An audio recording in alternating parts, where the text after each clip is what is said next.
Welcome to the second series in our cell evangelization videos here at the Church of the Transfiguration in Oakdale.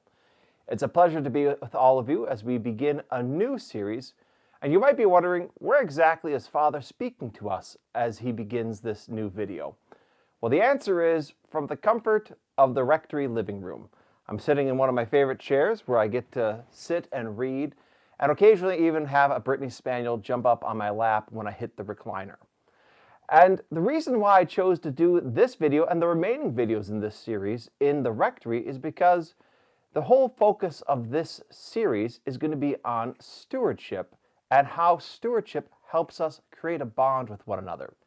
And even though we aren't having me necessarily come and invite all the individual groups of cells in our parish to the rectory for these videos, it's kind of a virtual way to welcome you into my home, as so many people have been generous and welcomed me into their homes since my becoming pastor here. Now, as I mentioned, the whole focus of this series is going to be on stewardship. And I suspect a great many people, when they hear that, are thinking, so Father's going to be asking us for money and trying to explain to us why we should give. And of course, stewardship does on some level deal with money. But it's a mistake to think that's really what this is about.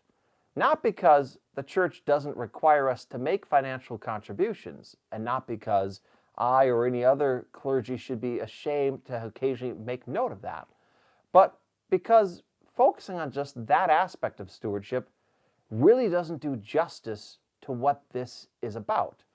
So before we can go into the 4 pillars of stewardship that are going to mark these videos, it's worth us actually taking a time to explain what it is that stewardship means.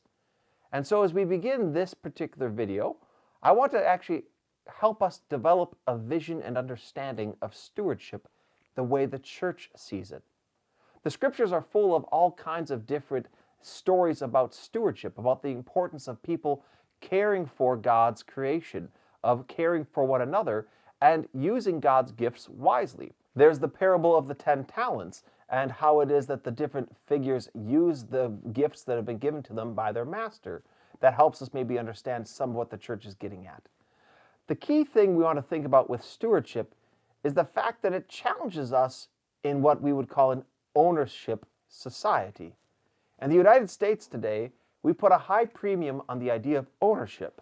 People talk about owning their cars, owning their house, owning things.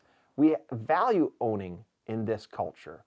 But stewardship calls us to see things in a different way and to recognize that we actually don't own anything. Everything we see, everything we have, is actually God's. God is the rightful claimant on everything. Whether it's going to be a particular book or a particular TV or a particular piece of art or the furniture that we sit upon, the fact is that God is the one who owns it all. When I think about this rectory, the idea of stewardship really comes home for me. I'm living here, yes, and certainly there are certain rights and privileges that I have as the pastor to be in this rectory, but the fact is, this is not my home. This is the parish's property, and I am called to be a steward of this property. A steward doesn't see him or herself as owning. A steward instead sees him or herself as serving, because a steward is at the service of a master. The theology of stewardship has been developed greatly by the Diocese of Wichita, which has spent decades helping to develop an idea and a way of life rooted in stewardship. Within their efforts, they identified 4 pillars that are commonly seen as a feature of stewardship. They developed the idea of hospitality, prayer, formation, and service as those 4 pillars. Now, when I say those 4 pillars, I imagine the natural instinct for each of us would be to think that prayer is the foundation of stewardship. After all, prayer is supposed to be the foundation of our life. It's through prayer that we have a relationship with God. It's through prayer that we become a part of the church. It's prayer that brings us into the sacramental life of the church. But interestingly enough, what's actually identified as the foundational pillar of stewardship is not prayer, but hospitality. And a little bit of thought helps us to understand why exactly that is. While certainly prayer is much more important in the big picture of our life, it is the case that stewardship and our connection to others and our serving God and His creation is going to start with that spirit of hospitality. Let's think of this in relation to one another. Before we get to a place where we're going to have a deep and profound prayer with one another, we're going to have to actually just simply know each other on a very human level. Before people bare their soul and make themselves vulnerable in this way of prayer, they're going to want to know that this is someone that they can trust, someone they can count upon, someone who cares about them.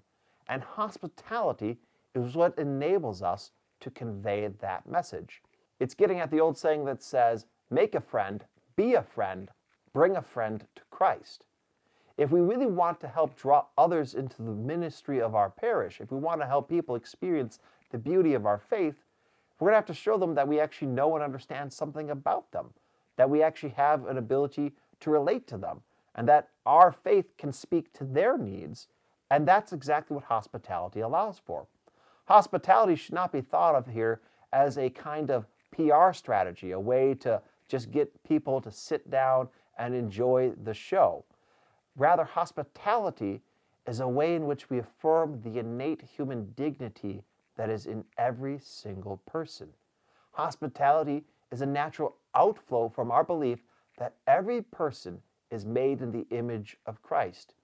It is a part of how we build a culture of life.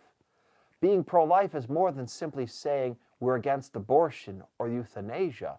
It's actually affirming the life of another person.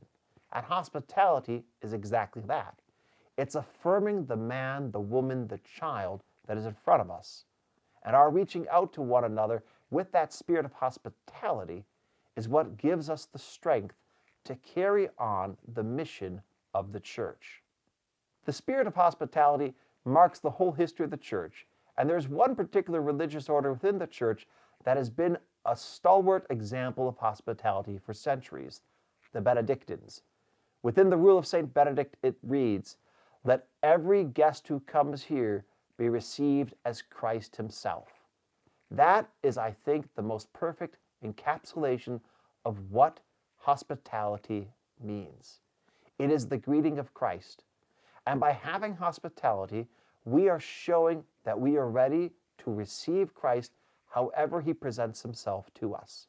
At times, Christ will bring Himself to us in the poor person who may initially offend our senses. At other times, He'll bring Himself to us in someone we've known for a long time. He might even bring Himself to us in someone we don't actually really like. Christ will bring Himself over and over and over again to each and every single person. And not just the people that will actually walk through the doors of our church, but the people that we will see in the stores as we go through our busy week.